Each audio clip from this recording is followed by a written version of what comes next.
Hello mga kabibig! Welcome back sa ating bagong YouTube channel. Ito ang pinakamaingay na YouTuber sa balat na YouTube. Ako si Kabibig, maglebak-lebak-lebak-lebak na ta. Happy Easter sa lahat ng ating mga ka-OFW dyan at ating mga kalebak-lebak sa Philippines and all over the world. Eto na, grabe ang pasabog ni Attorney Glenn Chong mga kabibig. Kung pasabog man ang Easter Sunday nyo, mas pasabog itong pasabog ni Attorney Glenn Chong kung saan isang kandidato nagbayad ng 2 billion pesos sa COMELEC para manalo. Pero sabi ng COMELEC mga kabibig ay hindi na pwede kasi meron silang set of winners. Meron na daw nakalinya kung sino ang manalo. Kaya itong kandidatong ito ay ang tawag ito, nag-retrieve, hindi na siya kumandidato. Naku, sino kaya itong sinasabi ni Attorney Glenn Chong? 2 billion pesos para lang manalo, tapos late na siya kasi meron na daw set of winners ang COMELEC. Hala ka mga kabibig. It means reliable source, or baka itong kandidatong ito ang nakausap ni Attorney Glenn Chong, or baka itong kandidatong ito ay nagsumbong kay Attorney Glenn Chong na totoo yung mga pasabog mo Attorney Glenn Chong sa COMELEC kasi nga ako gusto ko sanang bayaran ng 2 billion ang COMELEC pero hindi na pwede kasi meron ng mananalo. Nako mga kabibig. So eto yung pasabog ni Attorney Glenn Chong. Kagabi meron silang ginawang live mga kabibig at shocking revelation. So ito kabibig, makinig tayo ha. Ma-release ko as early as possible. Attorney, one last question. Yes. O sadali lang. Sadali lang Okay. no. Yeah. Before I will answer your question. Yeah. Ito ibilin ko sa inyo. I guess you know who this candidate is, pero hindi ko lang pangalan. Nag-offer siya ng 2 billion to win the elections. Pero, ni-refuse siya ng COMELEC dahil meron na silang set winner. So, ginawa niya, nag-withdraw. Kasi hindi naman siya mananalo kahit anong So itong kandidato ito, hindi natin na alam kung national or local, magbabayad sana siya ng 2 billion pesos sa COMELEC. Nag-refuse ang COMELEC. Hindi pwede. Kasi bakit? Meron ng set of winners ang COMELEC. Uy, totoo kaya ito kabibig? Grabe. COMELEC, you have to answer these allegations from Attorney Glenn Chong kasi kung malalaman ito ng sambayanang Pilipino ay talagang maka-question kayo ng sambayanang Pilipino. Maka-question ng kredibilidad at credibility. At the same time, yung tawag ito, kredibilidad ng mananalong winners. Nako. gagawin niya. So, discover who that candidate is. Wow. Ibulong mo na lang, attorney. Grabe, attorney, the way they've perverted our electoral process at paano nila binawa. Hala, grabe. Again nga. Para ma-release ko as early as possible. Attorney, one last question. Yes. O, sadali lang. Sadali lang, no? Okay. Yeah. Before I will answer your question, Yeah. ito yung ibilin ko sa inyo. I guess you know who this candidate is, pero hindi ko lang pangalan.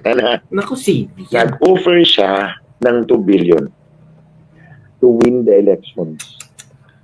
Pero, ni-refuse siya ng COMELEC dahil meron na silang set winner. So, ginawa niya, nag-withdraw. Kasi hindi naman siya mananalo kahit anong gagawin niya. Tama. Hindi naman nanalo ang politikong ito or tumatakbong ito kahit ano pang gagawin niya. So, it's a waste of money. Diba? It's a waste of campaign money na tatakbo pa siya, alam naman niyang may mananalo na, mag-withdraw na lang. Hala, sino kaya ito kabibig na sinasabi ni Attorney Glenn Chong na isang kandidato nag-withdraw after nag-refuse ang COMELEC kasi nag-offer itong kandidato ito ng 2 billion pesos para lang manalo. Pwede pala yun mga kabibig. Babayaran mo lang ang COMELEC, mananalo ka na. Ano, what's the use of our right to vote? Parang ginagago tayo kung ito man totoo ito mga sinasabi ni Attorney Glencho. Naku, Comelec, maglabas kayo talaga ng official statement hinggil dito na sino itong politikong ito na nag-offer ng 2 billion para manalo pero nag-refuse ang Comelec kasi sinasabi ng Comelec na meron ng set of winners. Hala ka, my goodness. Pero hindi pa tayo maniniwala, kabibig ha. Kailangan pa natin ng official statement from the Comelec. Pero sabi namin ibang netizen, hindi maniniwala ka dyan. Kasi hindi naman yan ipapasabog ni Attorney Glencho kung wala siyang basihan, wala siyang dokumento, wala siyang ebidensya, or di kaya itong politikong ito ay nakausap ni Attorney Glencho. Diba? Gago naman ito si Attorney Glencho na magpasabog ng isang malaking kahihiyan ito sa Comelec. Diba? Of course, meron talaga niyang nakausap si Attorney Glencho, mga kabibig. Uy, Diyos pro Santo, Easter Sunday, ito ang ating malalaman. Sabi ng iba, fight Attorney Glencho, ilaglag mo ang baho ng Comelec na yan. Kung paano yan, mga kabibig? Dayaan pala itong election coming, sabi ng ilang netizen. Boboto pa ba tayo? Uy, wag, boboto tayo, mga kabibig. Ipakita natin ang boses ng sambayanang Pilipino, kahit pilit nilang dayain man, ay lalabas pa rin ang totoong panalo. Diba mga kabibig? Kawawa ang sambayanang Pilipino. Kawawa ang Pilipinas. Kung ganito ang klaseng pamumuno, ganito ang klaseng stilo, itong pasabog ni Attorney Glencho, nakakahiya. So, meron pang mga mga pasabog si Attorney Glencho, panoorin natin mga kabibiga. Kagabi kasi nag-usap-usap sila, ito yung kabibig ha. And na-shock tayo sa mga revelasyon nila. Let's listen mga kabibig. Na yung resibo, may QR code yan sa baba. Resibo ha. At then yung makina, may camera yan sa harap mo, sa baba. Pwede mong ipabasa ang QR code doon sa camera at lalabas on the right side of the screen yung content ng QR code. Ito ang original na intensyon ng Comelec nung pinasa nila ang Resolution 11076. Ang Resolution 11076 is the general instruction to the Board of Election Inspectors promulgated on October 30, 2024. So malayo pang eleksyon. So ang sabi doon sa Resolution 11076, ang QR code na nasa resibo, itapat mo sa camera at lalabas yung content ng QR code doon sa right side of the screen. So, ito yung demonstrate ni George Garcia. Tulad ng sinabi ni DJ Yui, babago ang mga sinasabi ni George Garcia. On January 21, 2025, nag-promulgate ng amendatory resolution ng Comelec, 11098. Anong sinabi ng 11098? Hindi mo na pwedeng gawin ang verification ng QR code doon sa camera. Wala na. Hindi mo na mabi-verify. In other words, binawi ni George Garcia yung kanyang promise. Binawi ng Comelec yung kanilang instruction. Binawi at hindi na pwedeng i-verify ang QR code doon at hindi mo na makita sa screen kung anong laman ng QR code. Kaya nga yan ang patunay na dadayain talaga yung eleksyon natin because they also did that in 2010 and 2013.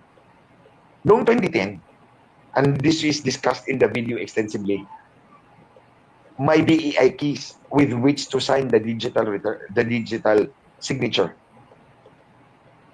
December 29, 2009, yun ang instruction ng Comelec. Pirmahan nyo ng digital signature. Ang resulta. March 4, 2010, 2 months before the elections, binago ng Comelec. Huwag nyo nang pirmahan ng digital signature ang resulta. This is exactly what is happening now. Oh. Pattern yan eh. Oh, pattern yan. Siniset na nila na hindi tayo makakakuha ng ebidensya because gagawin nila to. And this is the second point na gusto kong doon sa kay sinabi ni DJ Dewey. na wala pa tayong ebidensya tungkol sa diyan, meron. Just watch the video. DJ, just watch that video that I'm going to show you because yung ebidensya pinapakita kong smoking gun ay galing sa House of Representatives Electoral Tribunal. Binuksan yung mga balota, binilang at hindi nagtugma. Hindi nagtugma ang mga balota at boto na nireport ng makina at ang mga shades na nandun sa balota. Kaya nga, matibay ang ebidensya ko, matapang kong inaakusahan ng COMELEC ng dayaan dahil alam kong hindi nila kayang sagutin itong hawak kong ebidensya. Certified true copy ang mga dokumentong ito. Ito yung pang-finale ko doon sa video na to. Pero hindi ko pinakita lahat, isa lang. Pero mayroon pang 99, 98. At ito, recently, nabasa ko, and I'm sure you're aware, na ang European Union is sending a 200-man election monitor team. Yes. And mind you, Doc, ang sinabi on invitation of the Philippine government. So, Yes. sino nag-imbita? Ang COMELEC. Yes. Knowing George Garcia, nakatrabaho ko yan with the Marcoses, knowing him, he's so insidious, he lives up to his reputation as an operator, insidious yung kanyang pamamaraan.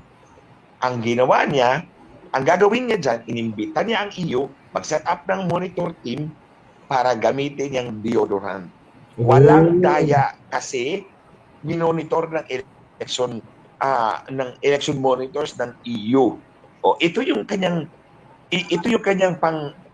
kumbaga, ano ba yun? Deodorant nga. I-deodorize niya yung daya with this, using the EU. So, habang tayo mga kababayan, you do your share, I will do my share to neutralize this. Susulat ako kay Ursula von der Leyen, yung president ng EU, at yung ambassador ng EU to Manila, and the head of parliament ng EU, to tell them na ito yung daya na ginawa ng COMELEC. So, I will present this to you as part of your duties of election monitoring. Kung hindi nyo ako pagbigyan, ibig sabihin, biased kayo. So, in-neutralize natin sila. They have to hear me para magamit nila fully yung EU monitor na fair and partial. Pag hindi nila ako pinakinggan, ay, ibig sabihin, pagkakonsabo kayo. So, hindi nila magagamit as deodorant yung EU monitor. Yun ang taktika ko dyan. Susulatan ko, mag-present ako sa kanila. Okay, busisiin nyo tong ebidensya na to. Kasi sigurado naman kung hindi nila ako mababasag dyan eh. Sigurado ako. Kahit pa 200 pa yung monitor na yan. That's why I'm going there. I'm going to present this evidence to you. Busisiin nyo, questionin nyo ako, kilatisin nyo ako, and then that should be part of the monitoring. O, sige, tingnan natin. Question, right? Attorney, I'll do- salamat. Attorney Glenn, yes, opo. Attorney Glenn, salamat dyan sa ano mo, sinabi mo kasi nakita ko din yan, parang may grupo din dyan sa mga IT expert. Yun nga, yung di ba kasama yung lags na ilan yung boto na pumasok. Kasama ba yan dyan sa ano mo sa okay, salamat. Abangan ko yan. Yeah, Attorney, Dr. Marin, go ahead. Attorney Glenn, so itong mga EU, ano yung credibility nila? Magkakakonsyaba ba sila? Matagal nila nandito. So that's one question. And then number two, how credible are they? Bakit sila pumayag dito? Look, I think they are using the EU unwittingly. Hindi alam ng EU. Okay. Hindi So- alam ng EU. Kaya nga sabi ko sa iyo, George Garcia works so insidiously. Tingnan mo, ang Facebook. Hindi niya kaya ang Facebook bayaran para sumunod sa kagustuhan niya. Anong ginawa? Inawardan. Inawardan ng COMELEC last year ang Facebook. Oh, anong patunay ko? Si Dr. Franco, yung kalbo, doon sa TRICOM, paudit yung sinabi. Inaward kami ng COMELEC to maintain election integrity o kaya sumusunod pero hindi ka ng COMELEC. Tanggalin mo si Respisyo, tanggalin mo si Glancho. That's how he works. Insidious. So attorney, the EU, yung presensya ng EU na nandyan, it can work in our favor if we are united and we show them, no, yung katulad na kasi sinasabi mo, magbumoto tayo. So in the face of all this, yung mga whatever of Lisa Marcos, etc. Di ba yung pangdaraya nila? Mhm. The EU is there, and if you say that it is unwitting, hindi nila alam, we can work with them and we can pressure them. Yes. That's Right? exactly why. That's why exactly I'm writing the EU ambassador, the president of the EU, si Ursula von der Leyen, tapos yung EU head ng parliament para may pressure sa kanila na, kausapin niyo to si Lencho para mag-present to ng ebidensya sa inyo. Para makita nila, pakita ko, ito yung role nila, pwedeng mag-verify, tapos ngayon hindi na pwede. So anong ibig sabihin doon? In other words, hindi lang si COMELEC ang pwedeng mag-present sa kanila. Kailangan ma-hear nila yung side natin with evidence to both. So attorney what I'm seeing, maganda to, napakaganda. Kasi yung mga gobyerno na hinihingan ng asylum, no, kahit yung mga nandito, yung mga nakilala ko, no, yung mga ministers, alam nila kung anong ginawa ni Marcos kay PRRD. So bulok na bulok ang tingin nila kasi talagang nagugulat sila na a government will surrender their own citizen to the ICC without going through a judicial process. Hindi man lang tayo members, one after the other, we're not even a member state. So umaalingasaw ang baho ng Marcos administration ngayon sa buong mundo, plus the outpouring of love for PRRD and the enragement of the Filipino people against Bangag. Plus it's now showing in the surveys na bumubulusok siya. Therefore, maganda ito. Please, magdaya kayo para talagang makita ng buong mundo. Tama. Kaya nga, Perfect. gusto nilang dayain yung eleksyon para ipakita sa mundo na wala actually power si President Duterte and that they will right all along surrendering him to the ICC to so that their narrative will prevail. Ang atin naman is to show na nandadaya yan.